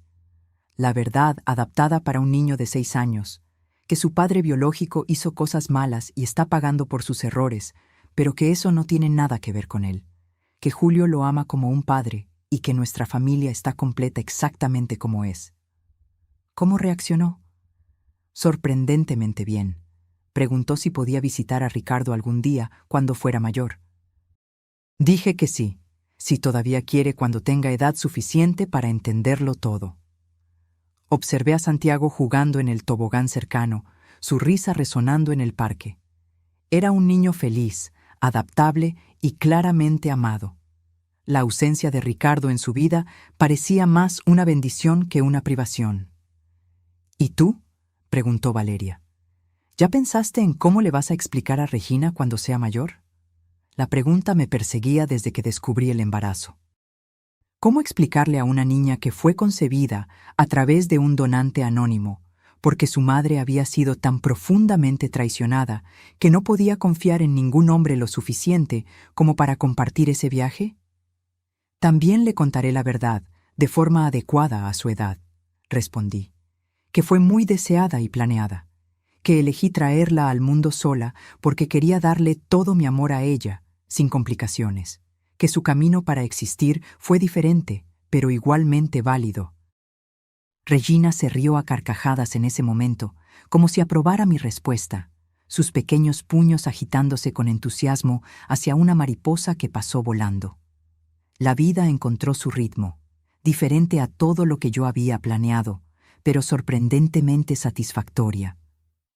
La consultoría crecía constantemente, permitiéndome trabajar principalmente desde casa, organizando mis horarios en torno a las necesidades de Regina. El libro continuaba vendiéndose bien, y ocasionalmente era invitada a dar conferencias sobre resiliencia y nuevos comienzos, algo que nunca imaginé hacer. En una mañana de primavera, cuando Regina estaba a punto de cumplir 1 año, recibí una llamada del licenciado Ramos. «Buenos días, Alejandra. Espero no estar llamando muy temprano». «De ninguna manera. Regina y yo somos madrugadoras». «Tengo noticias importantes sobre Ricardo», dijo él, su tono indicando que el asunto era delicado. «Está solicitando libertad condicional anticipada por buen comportamiento y cooperación con otras investigaciones». Sentí una ola de aprensión. ¿Después de solo 2 años? ¿Es posible? Improbable, pero no imposible. Aparentemente, proporcionó información valiosa sobre esquemas financieros mayores en los que estaba marginalmente involucrado. El Ministerio Público está recomendando reducción de pena. ¿Qué significa eso para mí? Legalmente, nada ha cambiado. La orden de restricción permanece válida y sus derechos están protegidos. Pero pensé que deberías saberlo, en caso de que sea liberado en los próximos meses. Agradecí por la información y colgué, mirando a Regina, que jugaba alegremente en su corralito. La idea de Ricardo libre, posiblemente en la misma ciudad, me perturbó más de lo que me gustaría admitir. Esa noche, después de acostar a Regina, me senté en el balcón con una copa de vino, contemplando este nuevo giro. La posibilidad de encontrarme con Ricardo casualmente en la calle o en algún restaurante me dejaba ansiosa. No por miedo físico, yo no creía que fuera violento, sino por el impacto emocional. Tomé mi teléfono y llamé a Carolina, mi terapeuta. Creo que necesito una sesión extra esta semana, dije cuando ella atendió. Ricardo puede obtener libertad condicional pronto. ¿Cómo te sientes al respecto?, preguntó ella, directa como siempre. Confusa. Creí que lo había superado, que ya no tenía poder sobre mí, pero la simple mención de su posible liberación me dejó ansiosa. Tener una reacción emocional no significa que no lo superaste, Alejandra. Solo significa que eres humana. Lo importante es cómo eliges lidiar con esa reacción. En los días siguientes, busqué evaluar cuidadosamente mis sentimientos sobre la posible liberación de Ricardo. En una sesión prolongada con Carolina, exploré mis miedos y preocupaciones. Lo que realmente me asusta, confesé, no es tanto encontrarlo, sino cómo reaccionaría yo. ¿Y si me doy cuenta de que todavía hay vestigios de sentimientos? ¿Y si todo el progreso que hice es solo superficial? Alejandra, tener sentimientos complejos no invalida tu progreso. Carolina respondió. Pasaste 15 años amando a un hombre que, a pesar de todo, ocupó un espacio importante en tu vida. La cicatrización emocional rara vez es lineal o completa. Pero no quiero que él tenga ningún poder sobre mí, ni siquiera el poder de dejarme ansiosa. Carolina sonrió gentilmente. Desafortunadamente, no podemos controlar nuestras reacciones emocionales iniciales. Solo podemos elegir conscientemente cómo respondemos a ellas. Tener miedo no significa debilidad. Significa que estás siendo honesta contigo misma sobre tus vulnerabilidades. Sus palabras me reconfortaron, pero la ansiedad persistía. Decidí que necesitaba prepararme emocionalmente para la posibilidad de un encuentro, en lugar de temer indefinidamente. 3 meses después, recibí la noticia. La solicitud de Ricardo había sido parcialmente concedida. Sería transferido a arresto domiciliario bajo monitoreo electrónico después de cumplir 6 meses más de reclusión. Cuando lo supe, llamé a Valeria. ¿Escuchaste?, pregunté cuando atendió. Sí, su abogado se puso en contacto por Santiago. Su voz sonaba controlada, pero tensa. Aparentemente, Ricardo planea solicitar visitas supervisadas tan pronto como esté en arresto domiciliario. ¿Cómo te sientes al respecto? Hubo una larga pausa. En conflicto. Jurídicamente, no puedo negarle el derecho de ver a su hijo, a menos que pruebe que sería perjudicial para Santiago. Por otro lado, no confiamos en él ni para cruzar la calle, completé, arrancándole una risa corta. Exacto. Julio es el padre que Santiago conoce y ama ahora. Me preocupa la confusión que esto pueda causar. ¿Vas a hablar con Santiago sobre ello? Tendré que hacerlo. Preferimos ser honestos con él, dentro de lo apropiado para su edad. Suspiró. ¿Y tú? ¿Te preocupa que Ricardo vuelva a circular? Lo estoy, admití. No es que crea que intentaría algo, pero la simple idea de encontrarlo me deja incómoda. Comprensible, pero recuerda, ya no eres la mujer que él conoció. Eres más fuerte ahora. Sus palabras resonaron conmigo mientras colgaba. Era verdad. Yo ya no era la Alejandra ingenua y confiada que creía ciegamente en su esposo. Me había reconstruido, ladrillo a ladrillo, en una mujer que confiaba principalmente en sí misma. El primer cumpleaños de Regina llegó en medio de estas preocupaciones, trayendo una alegría que alejó temporalmente las sombras. Organicé una pequeña fiesta en el jardín del condominio, con Isabel, Valeria y su familia, y algunos amigos cercanos. Ver a mi hija riendo e intentando dar sus primeros pasos inseguros, el rostro embadurnado de pastel, fue el mejor antídoto para la ansiedad. Para alguien que temía la maternidad soltera, te está yendo increíblemente bien, comentó Isabel mientras observábamos a Regina jugando con Luisa y Santiago. ¿Quién lo diría, verdad? Quizás necesitaba hacer esto sola, sin compromisos, sin intentar agradar a nadie más que a ella. Siempre fuiste más fuerte de lo que creías, mi hermana dijo, abrazándome por los hombros. Ricardo solo lo opacaba.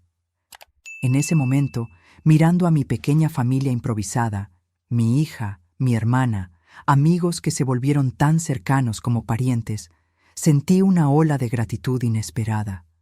La traición de Ricardo había destruido la vida que yo pensaba querer, solo para abrir espacio a la vida que realmente necesitaba. 6 meses pasaron rápidamente. Regina crecía todos los días, desarrollando una personalidad fuerte y curiosa. Mi empresa se expandió, contraté una asistente y comencé a aceptar proyectos mayores. La vida seguía adelante, la sombra de Ricardo disminuyendo gradualmente. Entonces, en una tarde común de martes, sucedió. Estaba en el supermercado con Regina en el carrito, distraída escogiendo frutas, cuando oí una voz familiar. ¿Alejandra? Me giré lentamente, mi corazón acelerándose. Ricardo estaba parado a pocos metros, sosteniendo una cesta de compras. Parecía más delgado, cabellos ligeramente canosos en las sienes.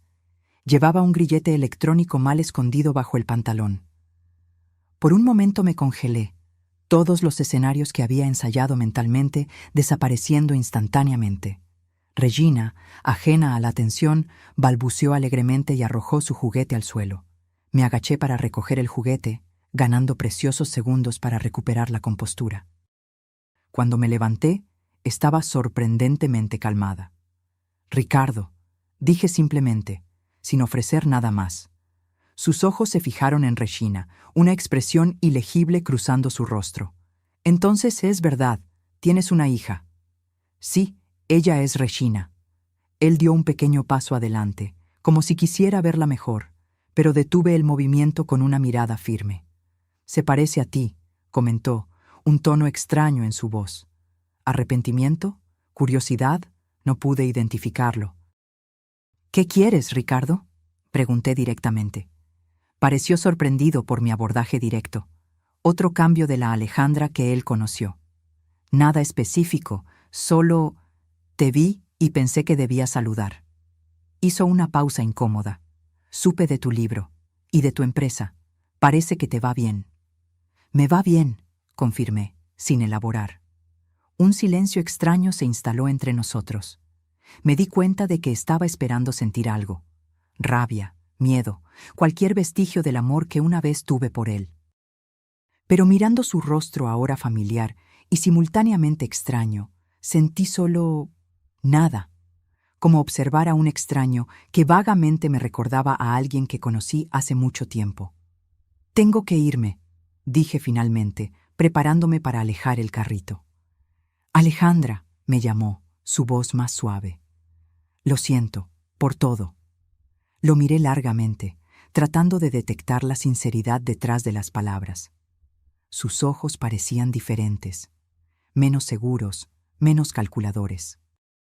La cárcel había cambiado algo en él, pero ya no me importaba lo suficiente como para descubrir exactamente qué.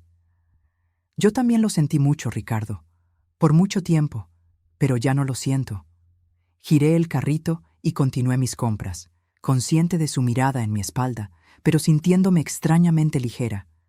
El encuentro que tanto temí había sucedido y nada se rompió. El mundo no se derrumbó. Yo no me derrumbé.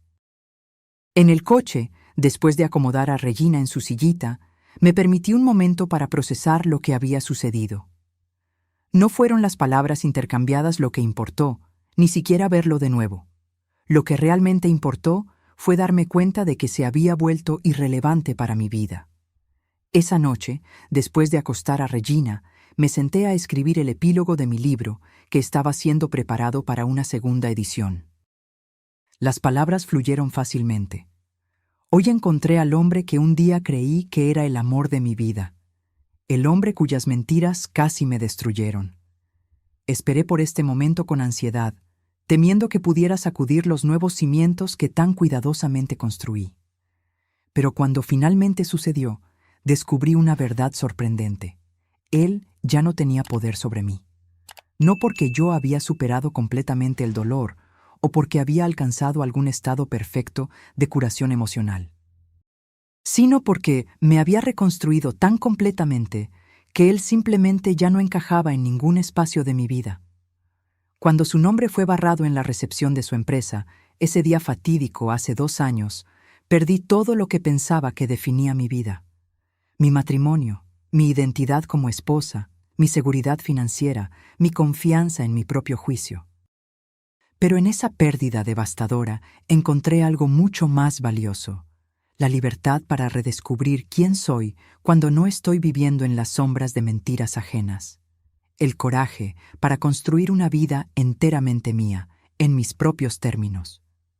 Hoy, mirando a mi hija durmiendo pacíficamente, a mi hogar modesto pero verdaderamente mío, al trabajo que construí con mis propias manos, me doy cuenta de que la traición que debería haberme destruido terminó siendo el portal hacia mi verdadera vida.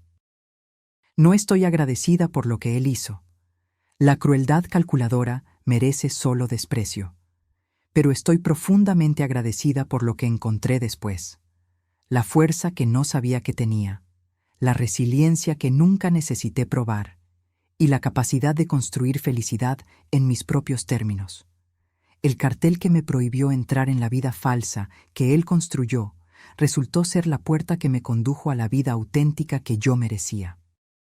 Y por eso, irónicamente, encontré una libertad que nunca habría conocido si sus mentiras hubieran permanecido intactas.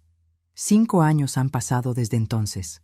Regina ahora es una niña vívida y curiosa de 6 años, comenzando a hacer preguntas sobre por qué no tiene un papá como algunas de sus amigas. Respondo con verdades simples, apropiadas a su edad, prometiéndome a mí misma que nunca construiré nuestra vida sobre mentiras, no importa cuán confortables puedan parecer. Mi empresa creció más allá de las expectativas iniciales, y recientemente compré un apartamento más grande con un pequeño jardín donde Regina puede jugar. Estoy saliendo desde hace casi un año, un profesor de historia que conocí en una feria literaria donde presenté mi segundo libro. Pablo es amable, paciente y honesto, cualidades que ahora valoro mucho más que el encanto o la ambición. Valeria y Julio ahora tienen 3 hijos, incluyendo un niño adoptado recientemente. Santiago, ahora de 11 años, ocasionalmente visita a Ricardo bajo supervisión, pero las visitas son cada vez más raras conforme sus intereses se dirigen a la música, los deportes y los amigos. La vida que Valeria construyó con Julio resultó ser más real y satisfactoria que cualquier fantasía que Ricardo vendió. En cuanto a Ricardo, oigo noticias ocasionales.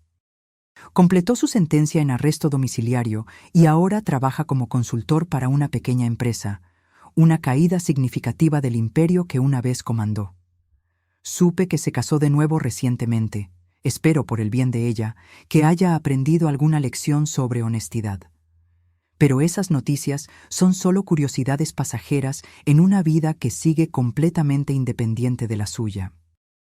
La mujer que un día definió toda su identidad como esposa de Ricardo, ahora apenas piensa en él, excepto cuando Regina hace preguntas específicas. La semana pasada, mientras ordenaba algunos documentos antiguos, encontré el anillo de bodas que había guardado hacía tanto tiempo. Miré el círculo dorado que un día representó tanto, promesas, sueños, una vida entera compartida, y sentí solo una distante nostalgia, como quien mira una fotografía descolorida de un lugar que visitó hace mucho tiempo. Lo coloqué en una pequeña caja junto con otros recuerdos del pasado, ni para exhibir ni para ocultar, solo para guardar como un capítulo concluido de una historia mucho más larga y rica de lo que jamás imaginé que sería posible escribir. Algunas cicatrices permanecen, claro. Todavía tengo momentos de duda al confiar en nuevas relaciones. Todavía verifico todo 2 veces. Todavía hago preguntas difíciles. Todavía mantengo los ojos abiertos donde antes prefería mantenerlos cómodamente cerrados.